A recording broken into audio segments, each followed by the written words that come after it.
Hello, good morning, happy birthday to you. Welcome to the first day of the rest of your life, because every day is your birthday if you choose to celebrate it like we are today. Happy Thursday. I hope you're well. Hope you're having a lovely day. If you're watching me replay, give me a hashtag replay. Hashtag replay. Hashtag, how do I do it? Hashtag replay, there you go. And happy real birthdays, however, today's real happy birthdays. Peter Lasich, Michael Lohman, David Brown and Darpna Tank.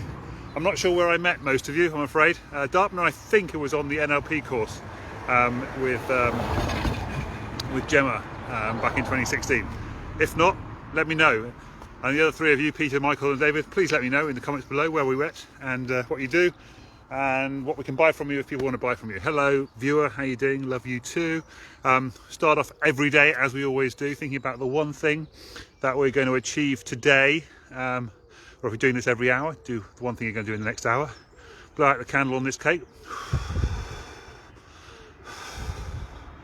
Put this hand on your heart and then breathe in 5 through your nose. Put up the candles on your cake. 2, 3. That's holding your breath for 5, and then blow out the candles on your cake.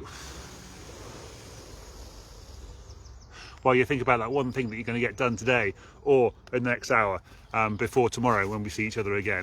Right, so weeds are plants that grow where you don't want them to be. Sorry about the viewer who vanished on me. That's a shame. Never mind. I should start with that, shouldn't I? Still getting better with that. Shoulds. I can choose to. I can actually choose to achieve that. I always say to people, don't replace your shoulds with can choose tos, because if you're not doing it, you're just choosing not to. I'm actually forgetting to do that what's the title of the video thing at the beginning, rather than actually forgetting it. However, here we are.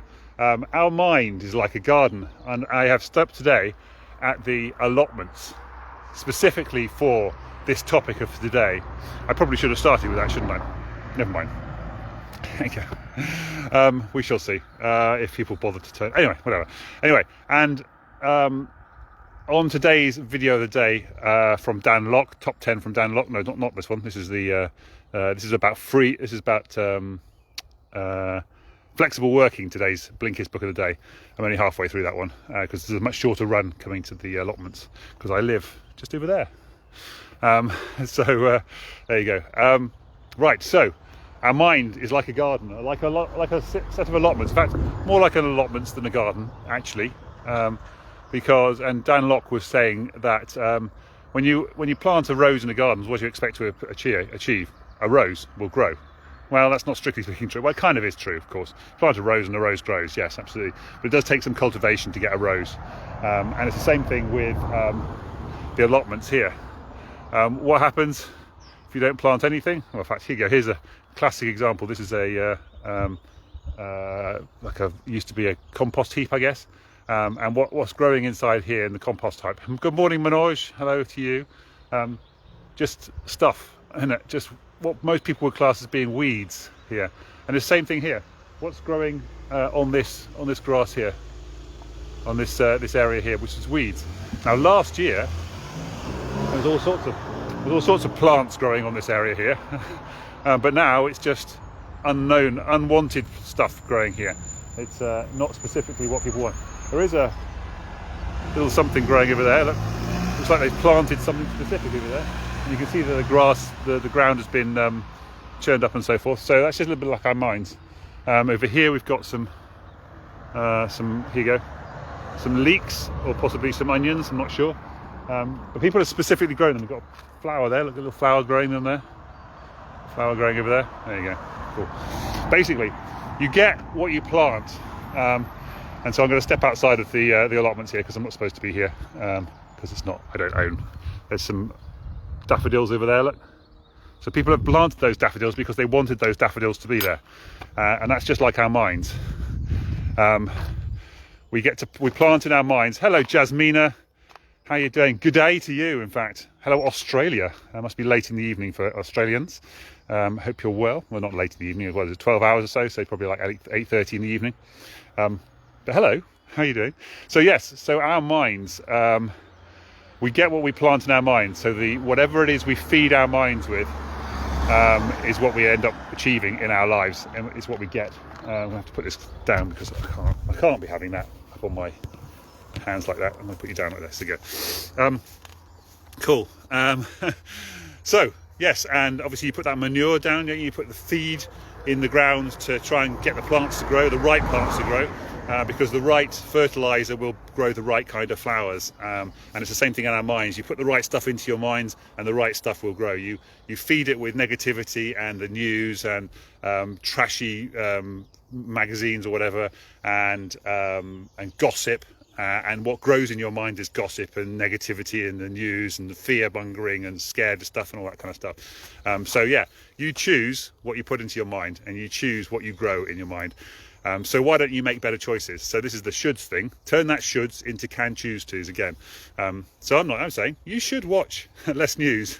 You should read less trashy novels. And you should feed your mind with more substantial personal development type stuff, but that's your choice. It's your choice. You can do whatever you want to do with your mind, and I've just realised I've got a countdown timer on my clock going at 5 minutes here, so this is going to be a slightly shorter one than normal anyway. But yeah, so you choose to put what you want to put in your mind. So make sure that you choose the stuff that you want to put into your mind, that you want, how you want to feel, how you want to live your life. You make sure that you make the choices as to what you should do with that, or what you choose to do with that. Another kind of thing that he said, which was quite cool, was think about your mind, like your life, like relationships rather, like a bank. When you go to a bank, you don't just go to a bank and say, I want some money, because you haven't put any money in, so you can't get any money out. And that's like relationships. You've got to put value into relationships in order to be able to get value out. But you shouldn't think of it as a transactional, a little bit like a bank. So we want to try and avoid that. It's not like, I did this for you and therefore you should do something for me. No, you kind of put things into the bank, and then at some point in the future, the bank will feel more inclined to loan you money in the future, for example. It's not necessarily the money that you put in that you get out. It's somebody else's money that you might get out of the bank, because money isn't real. It's the money that you put into the bank isn't the same money that you get out. You put money into the bank, and eventually you get somebody else's money out of the bank when you ask for money from the bank, right? The other thing he said was, which is kind of cool, which is when you put out into the world, I want to be a millionaire. And this is really cool because I've never heard this one before, and I love this one because this is all about whether your words really matter. So I want to be a millionaire, and the world and the universe says, fantastic, here you go, I am now giving you the ability to want to be a millionaire. So you are now wanting to be a millionaire, and the universe is saying, here you go, you are wanting to be a millionaire. You go, yeah, no, but I'm not a millionaire yet. No, well, you didn't ask to be a millionaire, you asked to want to be a millionaire. I just thought that was just genius, absolute genius. And so the universe is allowing you to want to be a millionaire, but it's not actually making you into a millionaire, because you didn't say, I am. Well, he talks about saying, I am a millionaire. I personally switched that round because of the first personal development thing I ever did with a guy called Michael Lozier from Law of Attraction, where he said, change that into, I am in the process of becoming a millionaire. So that's the key. And here's the critical part, because Dan Locke did talk about this, says, are the actions that you're taking helping you to get towards the goal that you're aiming for? So if you want to become a millionaire, you have to take the actions, you have to do the things on a daily basis to be able to get to being a millionaire. And if you're not doing the things that will eventually lead you to becoming a millionaire, it makes no difference at all. And so it's the same thing. So that mindset of I am in the process of becoming a millionaire allows you to feel like you are in the process if you're taking the actions to get there as well. So it needs to be all of those things together, and that's all part of that feeding your mind.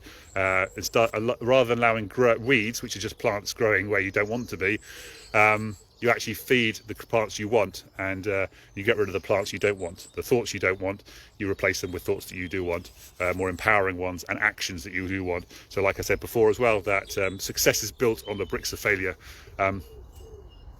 However, and here's another good thing that came out of today's things. I'm not sure who said this one, but if you promise you're going to do something, we've talked about this before, about making yourself little wins, and this is what this thing do. all this kind of stuff here. This is what am I going to set myself this one goal for, and I'm going to prove to myself that I can do it. That builds your self-confidence. Your self-confidence comes from being able to confide in yourself, being able to trust yourself to achieve the goals that you set forth. So make yourself little goals, winnable goals, and then prove to yourself that you can achieve them. So then you can start to trust yourself that you will do the things that you say you're going to do. Same with the snooze button yesterday. It's a dream stealer. Hit the snooze button. It's a dream stealer. You said you weren't going to get up at that point. You press snooze. You're saying, no, I don't want to do my dreams right now. I want to snooze. I want to stay in bed. No, stop that. Make yourself a promise and stick to it. My timer is going to run out in 55 seconds. So it's really annoying and frustrating, but it is what it is, right? So anyway, that's it. So and those little broken promises can be like broken bricks, and you can't put the broken bricks into a pile that then builds your success. So you might have failed, but you've done it. You've tried to achieve the thing. You've actually taken the actions. That's the important part. Right, that's all from me. That's my message of the day. Take care of yourselves, love out into the world, and make sure that you spread love into the world and you start living a life you love today. Rather than waiting, why not just start today? And if you want to do my program, let me know and I will get you in touch with my program, which is coming up soon. Take care, guys. Bye. Have a lovely Thursday. I'll see you tomorrow with better timings.